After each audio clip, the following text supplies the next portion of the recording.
A paz de Deus e de nosso Senhor Jesus Cristo esteja nos vossos corações. Mais uma vez estamos aqui no canal para darmos o término aqui dos tópicos de ensinamento RGE 2026, celebrado ali na congregação do Brás, São Paulo. Hoje é o último dia que vamos falar dos tópicos de ensinamento, que é o tópico 16, tem 3 tópicos aqui, 16 parte 1, parte 2, parte 3.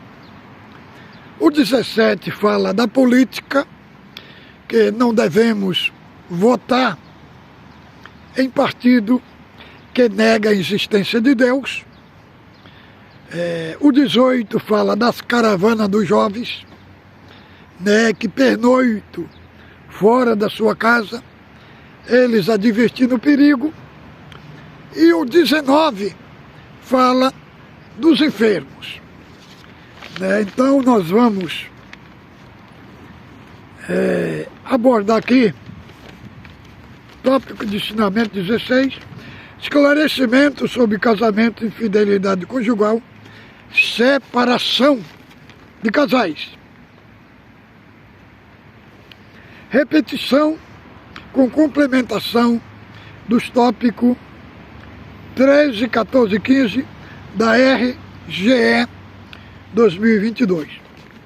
Tópico 16, parte 1. Casamento. A palavra de Deus orienta que o casamento somente entre homem e mulher, para não serem contaminados pelos pecados. 1 Coríntios 7, 9. Quando consumado o casamento, deve ser mantido até a morte de uma das partes. Quem procede diferente disto, incorre no que está instruído a seguir em tópicos próprios para o assunto. Tópico 16. Separação ou divórcio. Encontramos com muita clareza na palavra de Deus que somente é tolerado ao homem e mulher se separar ou se divorciar por motivo de adultério, ainda que isto não expresse a vontade do Senhor, conforme podemos ver no Evangelho reportado por Mateus, capítulo 19, versos 3 a 9. Então chegaram ao pé dele os fariseus, tentando e dizendo-lhe: é lícito ao homem repudiar sua mulher por qualquer motivo? Ele, porém, respondendo, disse-lhes: não tendes lido que aquele que o fez, no princípio, macho e fêmea, os fez, e disse: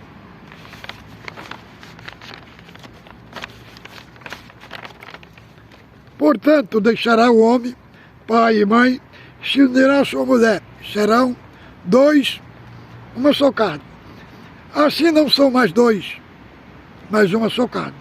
Portanto, o que ajuntou o Senhor, o homem não separe.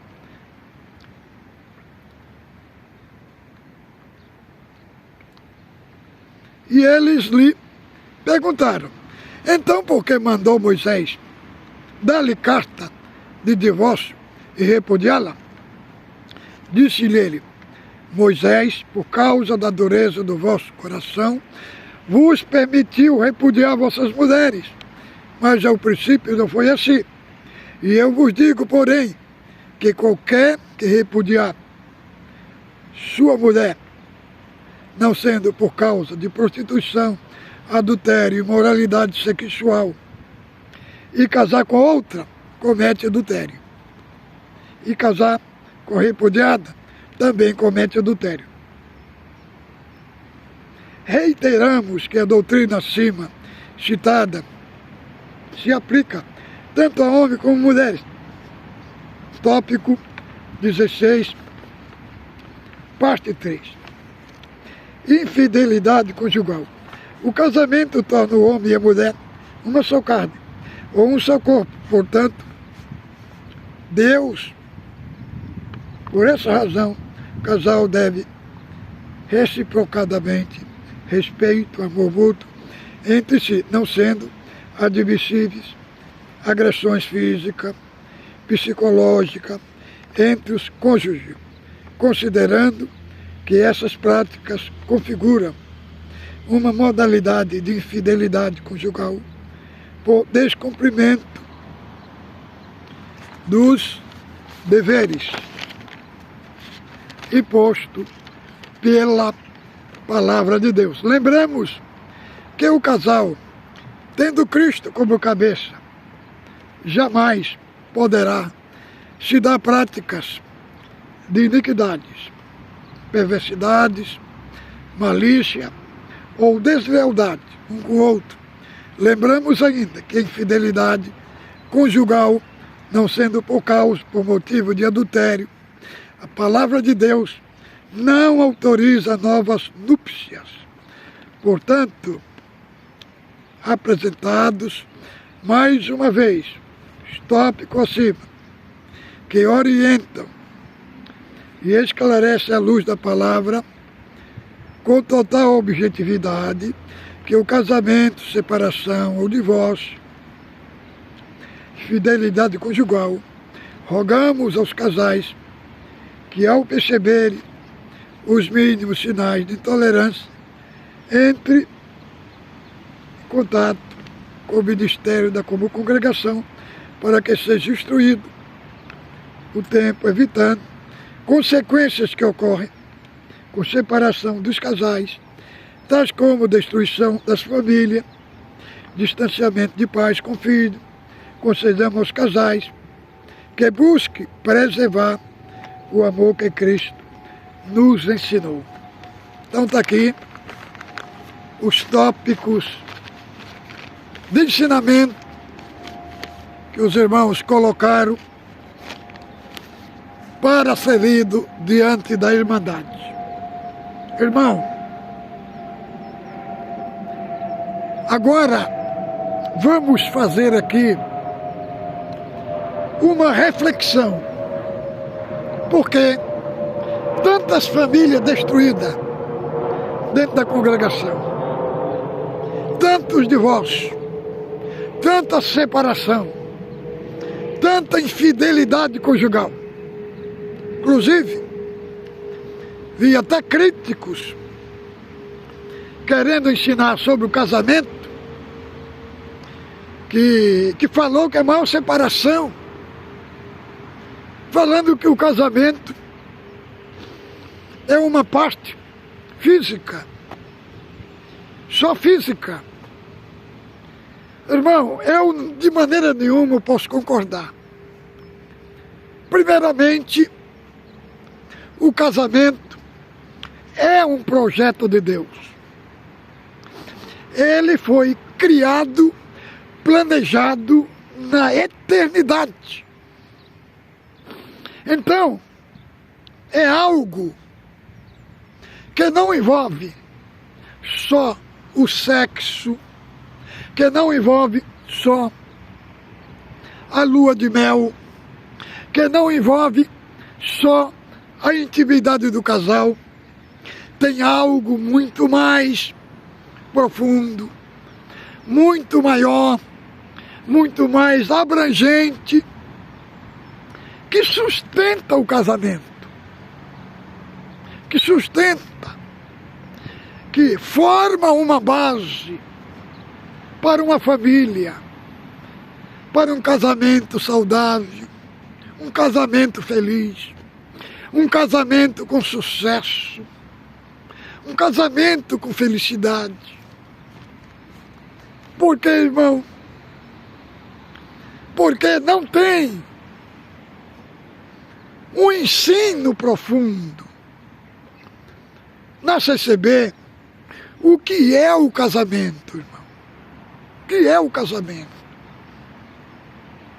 Porque no casamento, certo, tem que haver ele tem uma parte carnal, física, e é necessário para o casal, né, as relações sexual para o casal, né, que é o único tipo de relação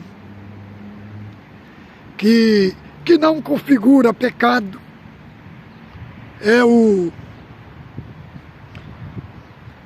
A relação do casamento, que é uma relação que tem a aprovação de Deus, né? Que tem a aprovação de Deus. A vida a dois. A relação de duas pessoas que se amam, que casaram e constituíram uma família. Agora, o ambiente do casamento, se o casal não entender quem é Deus, quem é o nosso Criador, como é que Ele age, como é que Deus quer que nós sejamos, aí o casal não vai ter o reflexo de Cristo. Quando o casal tem o reflexo de Cristo, Cristo é trazido para o centro do casamento. E aqui uma reflexão das mais belas que eu já vi em todas as Escrituras, é que o apóstolo Paulo faz 5 de Efésios, do capítulo 5, do verso 22 ao 33. O apóstolo Paulo, ele tem muito a nos ensinar. E ele vai nos ensinar o que é um casamento. O que é ter um casamento feliz, próspero. E um casamento que tanto a esposa como o marido se sente realizado. E para isso, irmãos, nós vamos trazer aqui essa reflexão. Efésios, capítulo 5, do verso 22 ao 33. E aí nós vamos entender aqui o casamento, segundo o apóstolo Paulo. E ele traz uma reflexão teológica muito poderosa para os casais, para o casamento, mostrando que o casamento não é só a parte dos carinhos, do amor, dos aspectos carinho, dos aspectos sexual. Não, o casamento, ele vai além. Então vamos aprender aqui com o apóstolo Paulo, capítulo 5, verso 22 ao 33. As mulheres sejam submissas a seus próprios maridos, como ao Senhor, porque o marido é a cabeça da mulher, como também Cristo é a cabeça da igreja, sendo este mesmo o Salvador do corpo. Como, porém, a igreja está sujeita a Cristo, assim também as mulheres sejam em tudo submissas a seu marido. Marido, amai vossas mulheres, como também Cristo amou a igreja, e a si mesmo se entregou por ela, para a santificar-se, tendo a purificado por meio da palavra, da água, da lavagem da água da palavra, para apresentar-se a si mesmo, igreja gloriosa, sem mácula, sem ruga, porém sem defeito. Assim também os maridos deviam amar sua mulher, como a seu próprio corpo. Quem ama a esposa, si mesmo se ama, porque ninguém já odiou sua própria carne. Antes alimenta e dela cuida, como também Cristo faz com a igreja, porque somos membros do seu corpo. Eis, porém, deixará o homem, seu pai e sua mãe, e se unirão a sua mulher. Se tornarão os dois uma só carne. Grande é este mistério, mas eu me refiro a Cristo e à igreja. Não obstante, vós cada um, por si, também ame sua própria esposa, como a si mesmo, e a esposa respeite ao marido. Irmão, esta palavra, desta reflexão que eu trago aqui para as famílias, principalmente para os casais, para marido e mulher, é uma das reflexões mais bela, mais gigantesca, uma reflexão de alto nível, de excelência, de qualidade. Como que um marido e uma mulher têm uma vida feliz, uma vida realizada. Porque o casamento, irmão, é uma coisa das coisas mais belas que Deus criou na vida de um homem e de uma mulher. O casamento, quando o casal são cristãos, têm uma vida genuína, não existe um ambiente mais belo, mais glorioso e mais magnífico do que o casamento. Porque, irmão, Paulo aqui, ele associa o casamento de Cristo e da igreja como o casamento de um homem com uma mulher. Por que que o apóstolo Paulo, ele coloca aqui essa associação, comparando o casamento de Cristo como da igreja, e como tem que ser o casamento de um homem e de uma mulher. Por que que ele faz isso? Por que que ele faz essa relação? Porque, irmão, o casamento humano de um irmão com uma mulher, com uma irmã, é uma figura, é uma sombra de um casamento maior e mais glorioso de Cristo com a igreja. Por isso que ele coloca aqui: as mulheres seja submissa ao marido como ao Senhor. Perceba que ele faz uma ligação. A mulher sendo submissa ao marido como um princípio de servir a Deus, de estar submissão. Ela está sendo submissa a ela, como se estivesse sendo submissa a Cristo. Aqui é o primeiro princípio, irmão, da submissão. E muitos entendem submissão, muitos irmãos que não entendem o conceito do casamento, eles têm a submissão como que ele tivesse por cima da mulher, como que o homem fosse maior do que a mulher, como que a mulher fosse menor.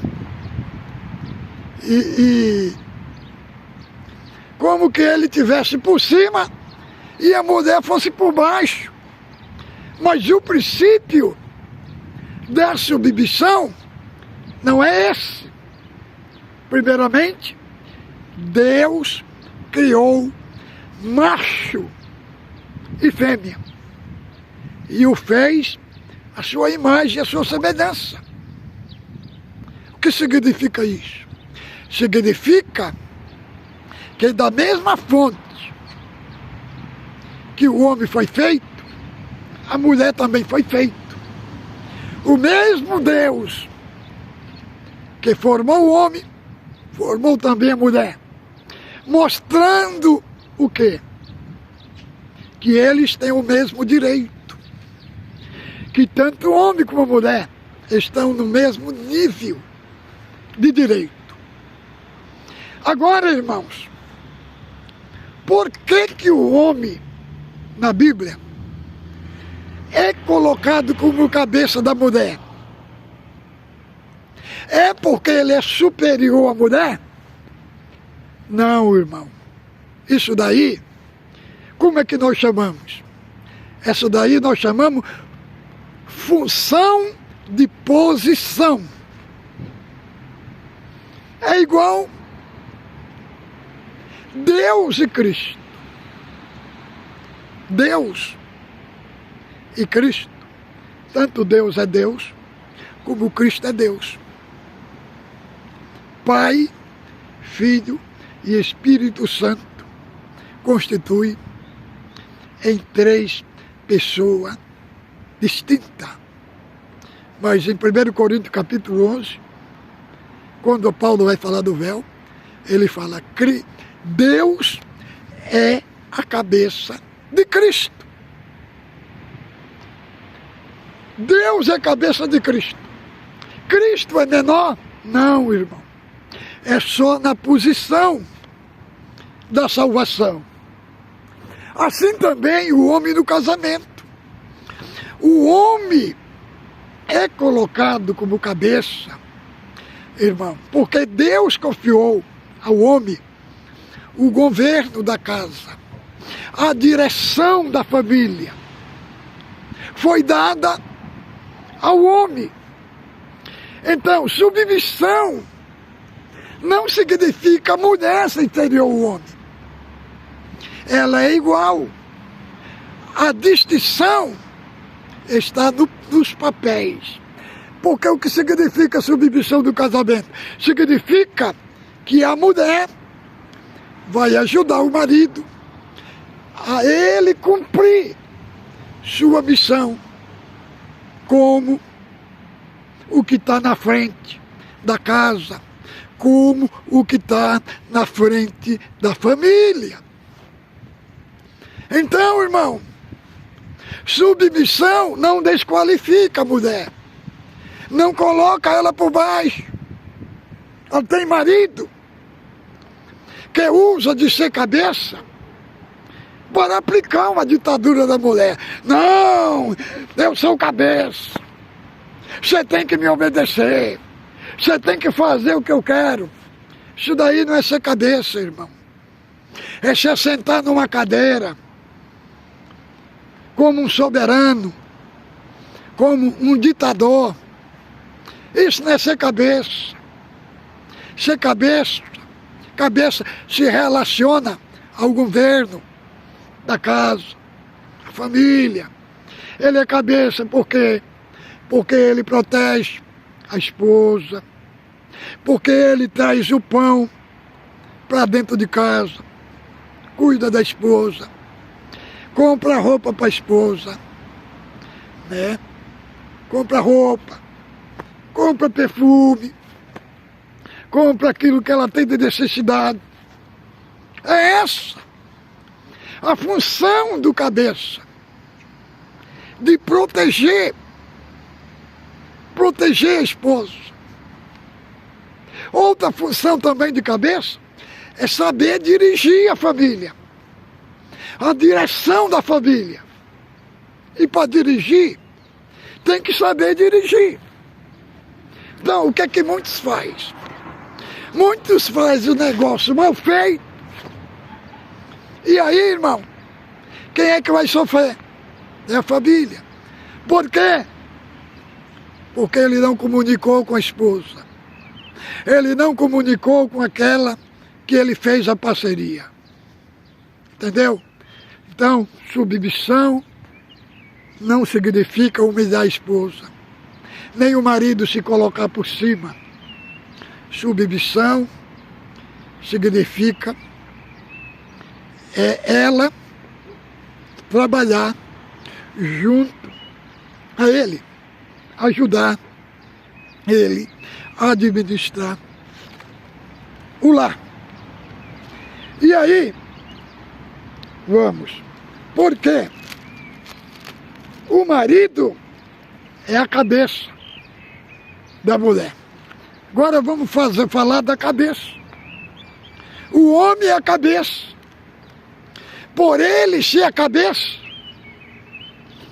ele não pode fazer o que dá na gana de fazer. Não, irmão. Ele tem que prestar conta da sua direção, seu governo, a sua esposa. Ela é a companheira. Por isso que Deus não fez a mulher nem da mão para não ser batida, nem do pé para não ser pisada, nem da cabeça para governar, mas fez da costela, que é para andar do lado. É direitos iguais, é a mesma dignidade. Então, veja bem, porque o marido é a cabeça da mulher, como também Cristo é a cabeça da igreja. Então, aqui, o homem é associado a Cristo, porque ele é associado a Cristo, porque Cristo tem que estar no seu governo, tem que estar na sua direção. Cristo, ele foi humilde, ele sendo a cabeça da igreja, ele foi humilde, ele disse: vinde e aprendei de mim, que sou manso e humilde de coração. Então, primeira coisa, para alguém ser cabeça, ele tem que aprender a ser humilde. Ele tem que aprender a descer. Ele tem que aprender muitas vezes ouvir desaforo da esposa e tentar resolver o assunto na humildade, não na imposição. É assim que ele vai fazendo, vai administrando o seu governo, e o seu governo vai ser um governo forte, irmão. Vai ser um governo poderoso, porque ele tem uma base. A base da sua direção é Cristo. Cristo, como Filho de Deus, ele se humilhou-se a si mesmo até a morte de cruz. Ele desceu. O que isso ensina para o cabeça? Ensina que Cristo, sendo cabeça, ele renunciou, ele abriu mão dos seus direitos, ele abriu mão daquilo que ele poderia reivindicar, e ele não reivindicou. Ele abriu mão do seu direito para mostrar quem? Para mostrar que o seu governo não era humano, era celeste. Assim, o marido, como cabeça, tem que ter, irmão, esse reflexo de Cristo na sua vida. Porque aí o seu lar não vai se transformar num furacão, num vendaval. O seu lar vai se tornar num ambiente saudável, num ambiente de paz, onde Cristo reina dentro dele. Agora vamos mais outro. Porque o marido é a cabeça da mulher. Também Cristo é a cabeça da igreja. Sendo este mesmo o Salvador do corpo. Então, veja o aspecto de Cristo, da salvação, andando junto, irmão, sendo relacionado aqui com o casamento de um homem e de uma mulher.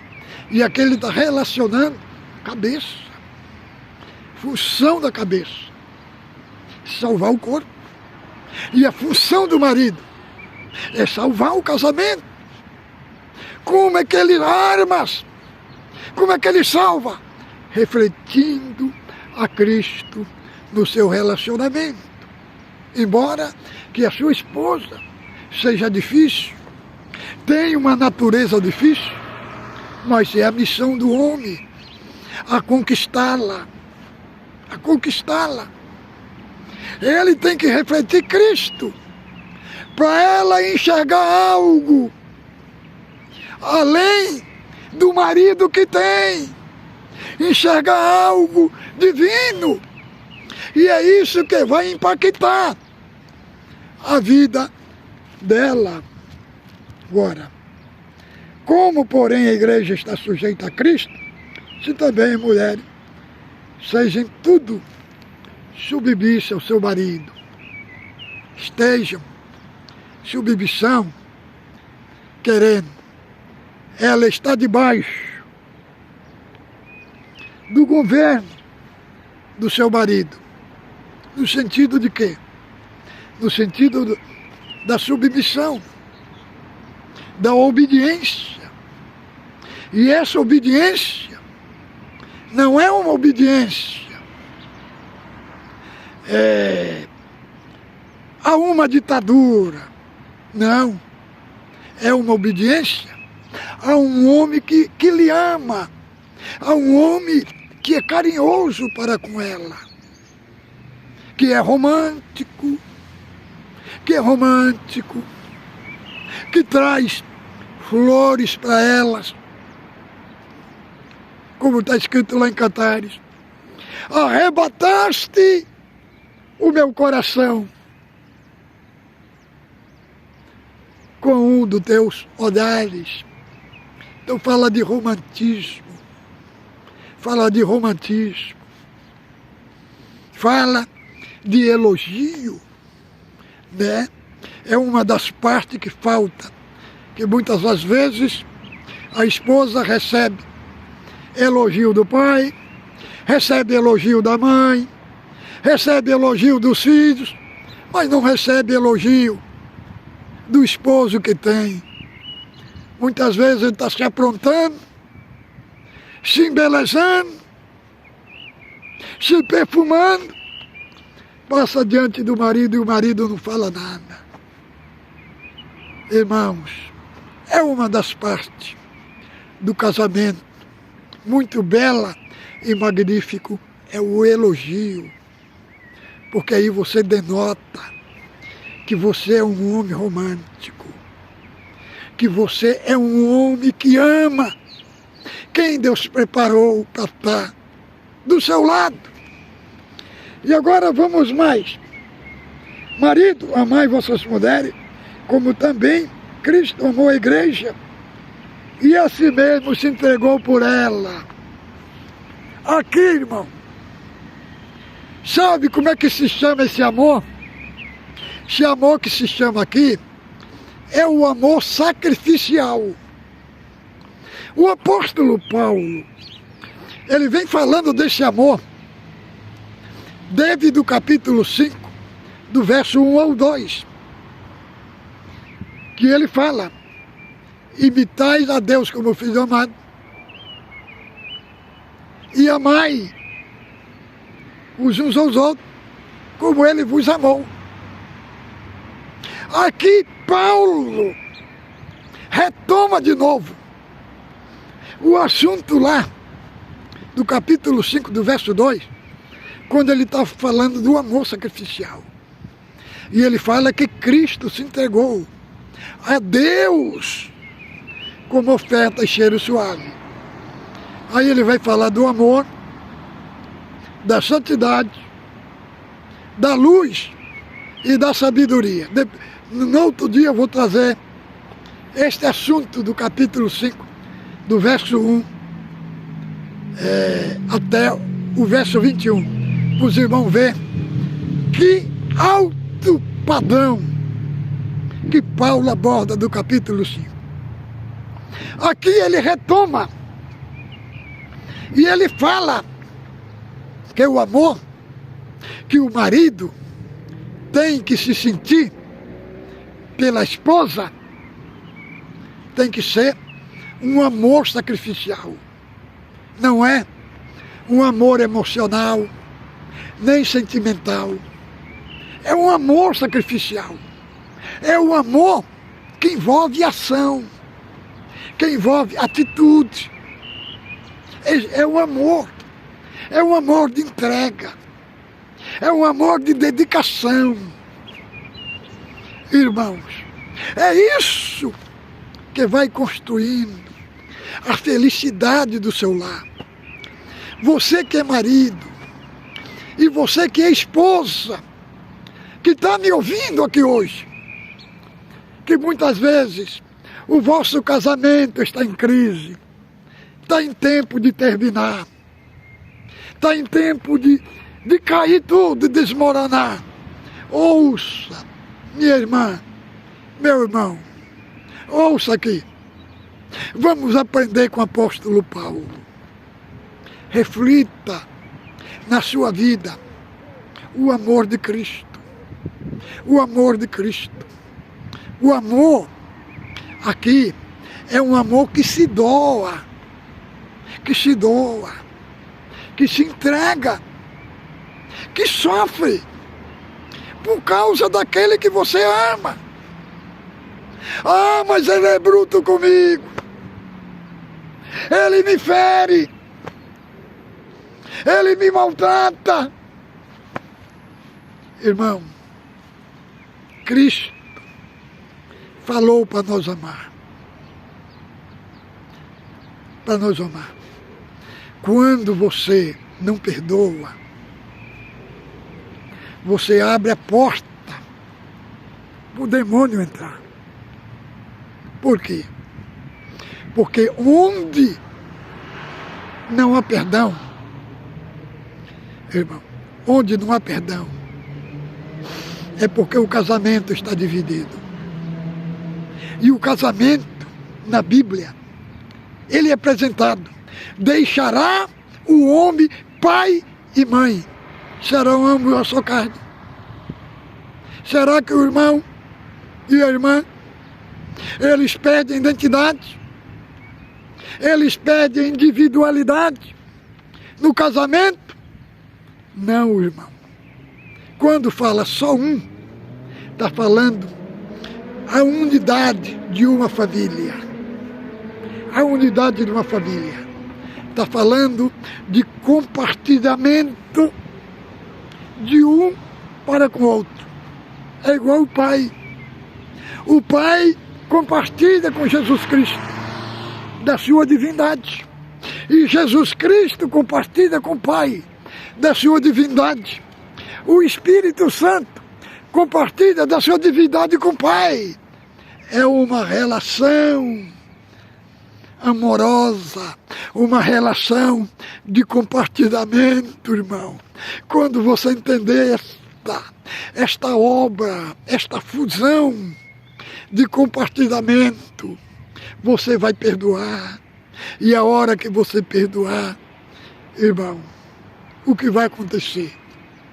Aquele peso vai sair da sua casa, vai sair da sua convivência. E aí, o seu casamento será forte, será um casamento estabilizado, firme, bem fundamentado, fortificado.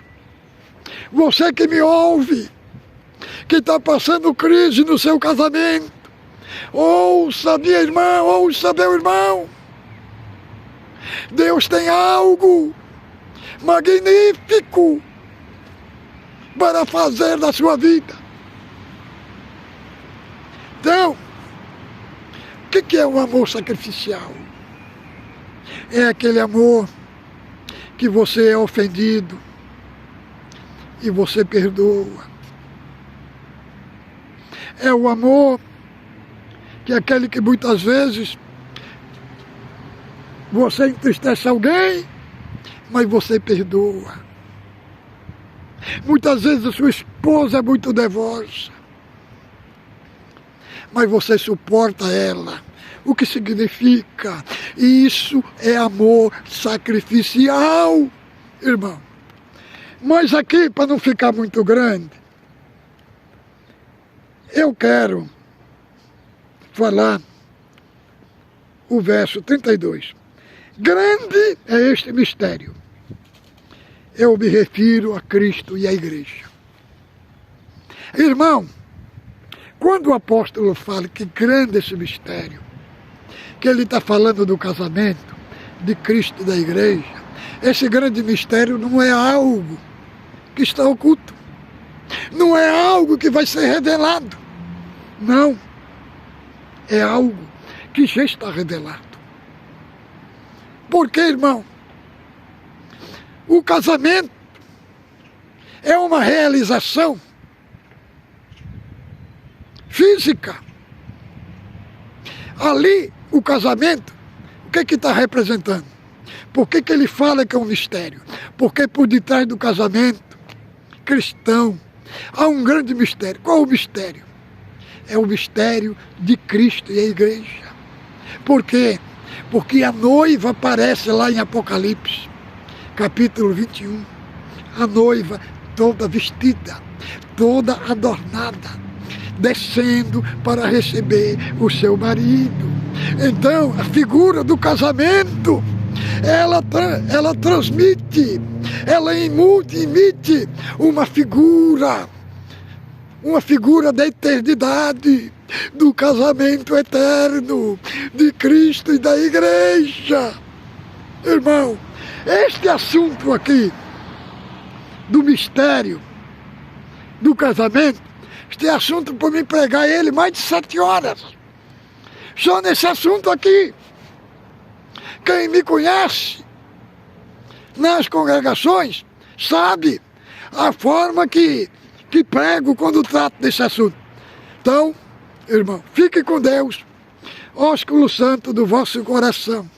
Deus abençoe por ter ouvido. Comparta os nossos vídeos nas vossas redes sociais.